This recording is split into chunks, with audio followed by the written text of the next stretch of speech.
नमस्कार मंडळी, आजची माझी रेसिपी आहे गुलाबजामुन। आतापर्यंत माझ्या चॅनलवर एक पण स्वीट डिश मी बनवून दाखवली नाही, तर मी आज तुम्हाला गुलाबजामुन बनवून दाखवणार आहे। चला तर मग बघूया गुलाबजामुनसाठी काय काय साहित्य लागते ते बघूया। हा मी अर्धा किलो खवा घेतला आहे। खव्यामध्ये पण बाजारामध्ये ना भरपूर प्रकार भेटतात, पण आपण गुलाबजामुनचा खवा मागायचा त्यांना, ते लोक देतात बरोबर, नाही तर ह्याच्यामध्ये हलकी पण क्वालिटी भेटते, त्याच्यामुळे गुलाबजामुन बरोबर येत नाहीत। आणि हे मी अर्धा पावपेक्षा जास्त मैदा घेतला आहे, थोडासा जास्तच घेतला आहे। मग आपण जसं लागेल तसं टाकूया ह्याच्यात, कारण आपण एकदम टाकायचं नाही, जसा मैदा ह्याच्यात बसेल तसं टाकायचं, थोडा थोडा थोडा टाकायचा। आणि ही मी दूध पावडरचं पॅकेट घेतले, थोडीशी दूध पावडर पण टाकायची। चला आता आपण गुलाबजामुन बनवायला सुरुवात करूया। पीठ घेऊया मळायला। आता आपण हा खवा चांगला हे करून घेऊ, एकजीव करून घेऊ।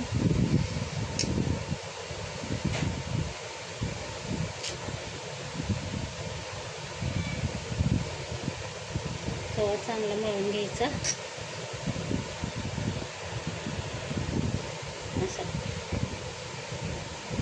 असा खवा मळून घ्यायचा। अशा आपल्या तळ हातानेच खव्याला रगडायचं, तर तो एकजीव होतो।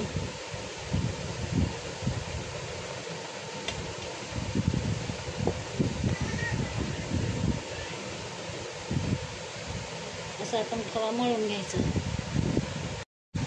आता हा आपला खवा असा छानपैकी एकदम मस्त एकजीव करून घेतलाय मी। आता ह्याच्यामध्ये मैदा टाकू आपण, थोडा थोडा जसा हे होईल तसा मैदा टाकू। आधी मी थोडासाच टाकून देते, थोडा शिल्लक ठेवते आणि ह्या मैद्यात मळूया।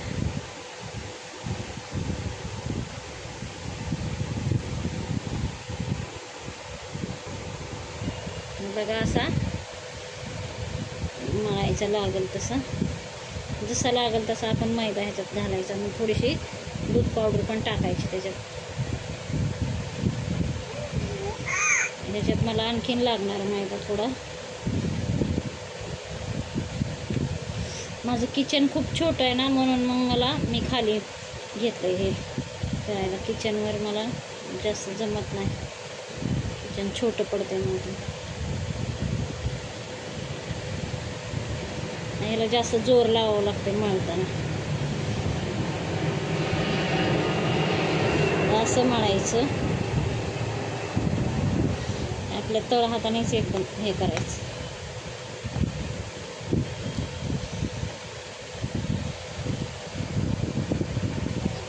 आता आपण एवढा मैदा टाकून पण हे असा झाला। आणखीन थोडा ह्याच्यात मैदा लागेल, आपण थोडासा मैदा आणखीन टाकू। आणि आपण आणलेली दूध पावडर पण त्यात टाकू।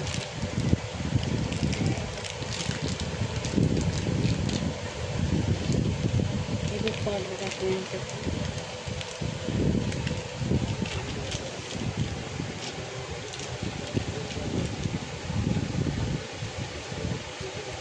दूध पावडरने असे गुलाबजामुन असे रवाळ चांगले लागतात, असे एकदम गिळगिळीत लागत नाहीत। त्याला चांगला आता मळून घेऊया आपण।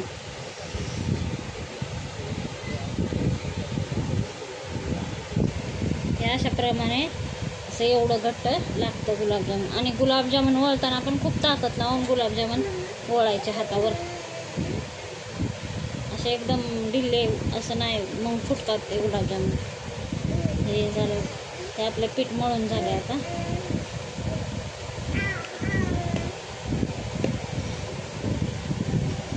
आपण गोळ्या बनवूया गुलाबजामुनच्या।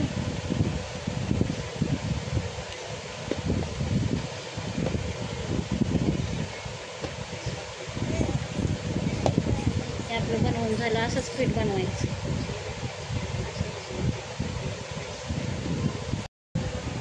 आता मी ह्याच्या गुलाबजामुनच्या गोळ्या घेते, असे एकदम असे दाबून, असे खूप असं दाबून गोळ्या बनवायच्या ह्या गुलाबजामुनच्या, अशा एकदम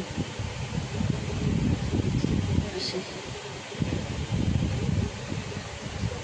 फुटल्या नाही पाहिजे आणि असे गोल तुम्हाला असे जेवढे आकाराचे पाहिजे तेवढे मोठं झालं आहे ह्याच्यापेक्षा छोट्या बनवायचे कारण गुलाबजामुन पाकामध्ये गेल्यावर फुटतात. अशा प्रकारे ह्या अशा गोळ्या करून घ्यायच्या, अशा एकदम हातावर रगडून अशा गोल गोल गोळ्या करून अशा प्रकारे. आता ह्या सगळ्या गोळ्या मी करून घेते. आता हे आपण पाक बनवायला घेऊ. हे अर्धा किलो साखर घेतली, अर्धा किलो खव्याला अर्धा किलो साखर घेतली मी.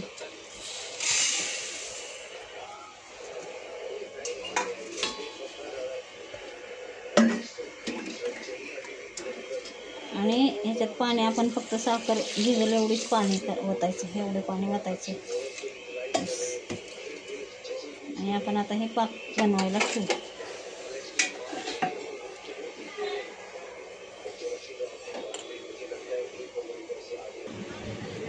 गॅस चालू.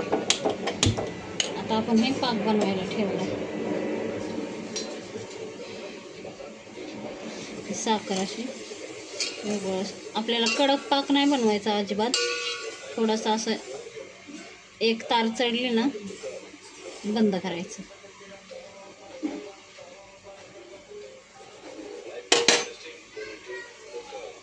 आपण ह्या विलायच्या पाकामध्ये टाकूया कुठून विलायची.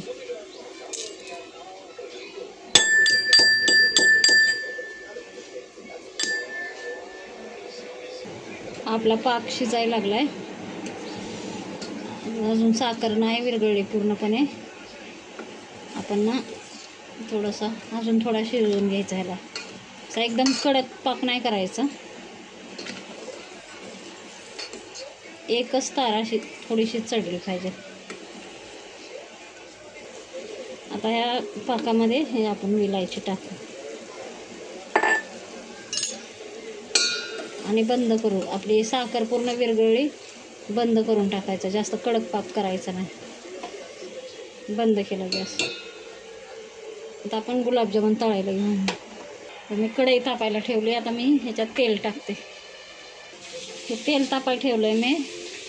आता ह्याच्यावर तेल गरम झालं ना थोडंसं की आपण गुलाबजामुन तळायला. कोणाला तुमच्याकडे तूप असेल तर तुपात पण तळू शकताय. कोणाला तूप आवडते नाही आवडत तेलात पण तळू शकतात, तुपात पण तळू शकतात. हे गुलाबजामुनच्या गोळ्या मी सगळ्या पूर्ण करून घेतलेत. ह्या अशा प्रकारे गोळ्या करायच्या. एकदम रगडून गोळ्या कराव्या लागतात. असं अद्दर केला ना मग गुलाबजामुन तेलात गेल्यावर फुटतो. त्याच्यामुळे एकदम असं रगडून करायचं.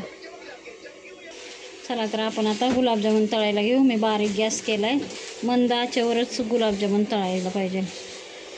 एकदम बारीक करून गॅस तळायचा, एकदम फास्ट नाही तळायची. मग आतमध्ये कच्चे राहतात आणि बाहेरून कलर येतो, करपतात.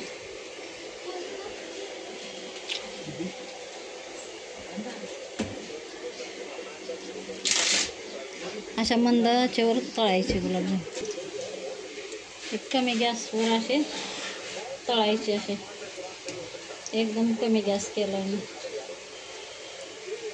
म्हणजे आतून पण चांगले शेकले जातात.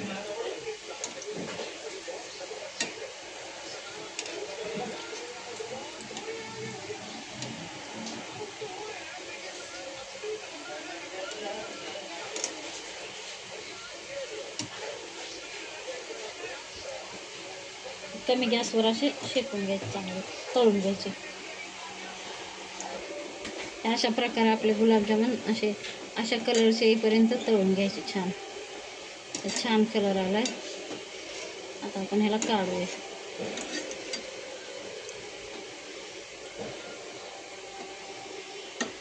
इथं पाकात टाकूया आपण.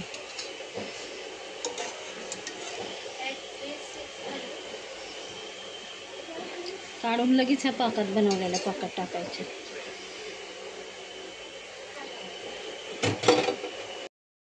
हे बघा अशा पद्धतीने माझे गुलाबजामुन झाले. एकदम छान, एकदम रवाळ असे आणि एकदम ज्युसी.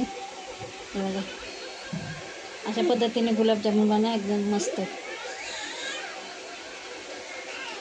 आणि माझी रेसिपी आवडली असेल तर मला सबस्क्राईब आणि लाईक करा आणि कमेंट्सही करा.